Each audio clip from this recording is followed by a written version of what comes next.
दोस्तों, हाल ही के दिनों में आपने देखा होगा कि कैसे यूएस ने वेनेजुएला के प्रेसिडेंट को एब्डक्ट उन्हीं के बेडरूम से रात के अंधेरे में कर लिया और न्यूयॉर्क ले आए और उन पर ड्रग्स टैरिफिंग के चार्जेस लगाए।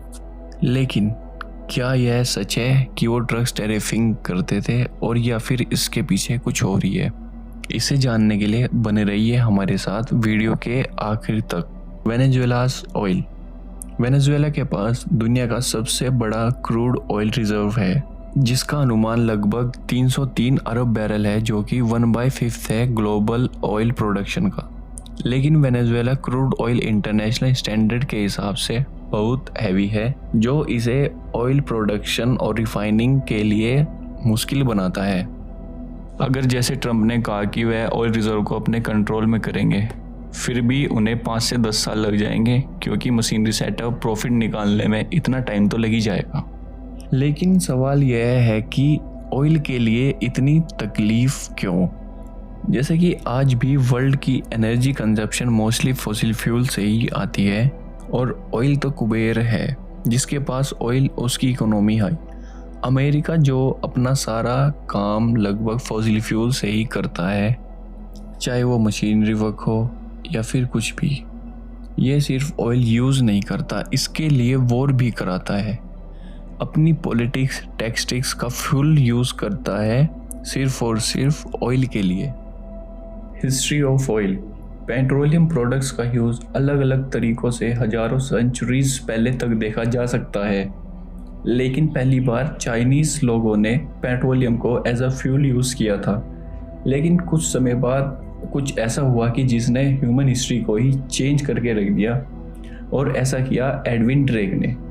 एडविन ड्रेक ने first ever commercial oil well drill की टाइटसविल और पेंसिल्वेनिया में 27 अगस्त 1859 में। इससे पहले एनर्जी बहुत एक्सपेंसिव और लिमिटेड थी, यहाँ तक कि लाइटिंग में वेल ऑयल यूज़ होता था। इसके बाद अमेरिका की डेवलपमेंट फास्ट हुई, केरोसिन ने सिटीज़ को लीड किया, फैक्ट्रीज एक्सपेंड हुई और रेल रोड्स और पाइपलाइन ने एनर्जीज को स्केलेबल बनाया था। अब एंट्री होती है जॉन डी रॉकेफेलर की, जिसने अपनी कंपनी स्टैंडर्ड ऑयल से यूएस की 90% ऑयल रिफाइनिंग पे टेक ओवर कर लिया था। एफिशिएंसी बढ़ी, प्राइस कम हुए, लेकिन कंपटीशन भी ख़त्म हो चुके थे, क्योंकि ये standard oil company powerful company बन चुकी थी। तो 1911 में यूएस गवर्नमेंट ने स्टैंडर्ड ऑयल कंपनी को छोटी छोटी कंपनीज में तोड़ दिया था, जैसे कि एक्सॉन मोबिल, चेवरॉन और कोनोकोफिल, जो आज की ऑयल इंडस्ट्रीज में जाइंट है। वेनेजुएला के प्रेसिडेंट को उठाने के बाद इन कंपनीज के शेयर में भारी तेजी देखी। 20वीं सेंचुरी में फिर वर्ल्ड वॉर हुई, जिसने यूरोप को बर्बाद कर दिया था। अमेरिका को भी उस टाइम पे बड़ा लॉस उठाना पड़ा, लेकिन ऑयल की वजह से अमेरिका की इकोनॉमी में बूस्ट आया और ब्रिटेन ने यूएस से बड़े बड़े लोन उठाने स्टार्ट कर दिए। वर्ल्ड वॉर में पहली बार टैंक्स, एयरक्राफ्ट, नेवी का यूज़ इतने बड़े स्केल पे हुआ कि जिसने प्रूव कर दिया कि fuel plays as a crucial role. इसके बाद यूरोप रिबिल्ड हुआ और कार्स ने ट्रेन्स को रिप्लेस कर दिया था। फिर टाइम आता है 60s और 70s का, जब यूएस में डोमेस्टिक प्रोडक्शन कम होने लगी, तो अमेरिका ने मिडिल ईस्ट से ऑयल खरीदना स्टार्ट कर दिया। ऐसा चलता रहा 1973 तक। 1973 में Organisation of Arab Petroleum Exporting Countries ने टोटल ऑयल एक्सपोर्ट पर बैन लगा दिया उन कंट्रीज़ पर जो इसराइल के सपोर्ट में थे। 1973 में ही इजिप्ट और सीरिया ने सरप्राइज अटैक किया इसराइल पर, जिसको कहा योम किपुर वॉर। इस वॉर में मिडिल ईस्ट पूरा इजिप्ट और सीरिया के साइड थे और इसराइल के साइड यूएसए, कनाडा, जापान और भी कई देश थे। इस एम्बार्गो के बाद यूएस में ऑयल प्राइस ग्लोबल एवरेज से हाई हो गए थे और मार्च 1974 में जब बैन रिमूव हुआ, तब तक प्राइस 3 गुना बढ़ चुका था। अब 3 गुने प्राइस को बढ़ते हुए देख अमेरिका को एक बात तो समझ में आ गई थी कि उनकी डिपेंडेंसी मिडिल ईस्ट से तो नहीं थी।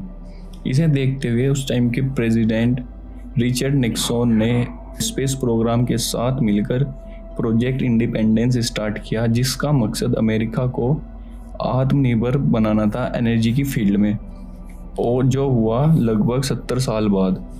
2018 में यूएस ने सऊदी अरेबिया और रशिया को पीछे छोड़ते हुए वर्ल्ड का लार्जेस्ट ऑयल सप्लायर बन गया। लेकिन मोस्टली पॉसिबल हुआ यूएस शेल ऑयल से, जो कि एक टाइम पर बेकार माना जाता था।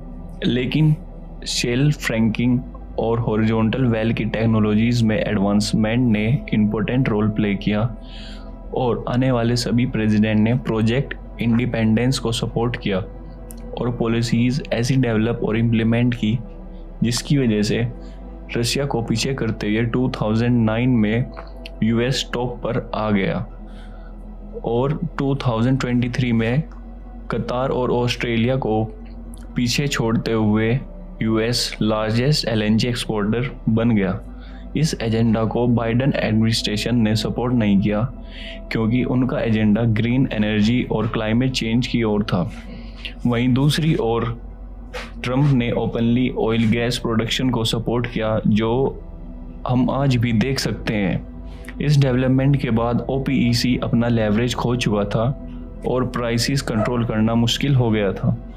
Again oil power shifted. 1973 oil shock के बाद यूएस ने एसपीआरएस स्टैब्लिश किया, जो कि हम इंडिया में भी कई जगह देख सकते हैं। एसपीआरएस एक तरीके से इमरजेंसी फ्यूल टैंक का रोल प्ले करता है, और अब ये ऑफिशियल नेशनल डिफेंस का पार्ट भी बन चुका है। आज के टाइम में ऑयल एक पैराडॉक्स की तरह है। सबको ग्रीन क्लीन एनर्जी चाहिए, बट आज भी वर्ल्ड 80% फॉसिल फ्यूल पे चलता है। फ्यूचर में भी ऑयल का यूज़ कम नहीं होने वाला, क्योंकि क्लीन एनर्जी बनाने में बहुत ऑब्स्टेकल आते हैं, जैसे कि transition slow, infrastructure expensive and dirty politics.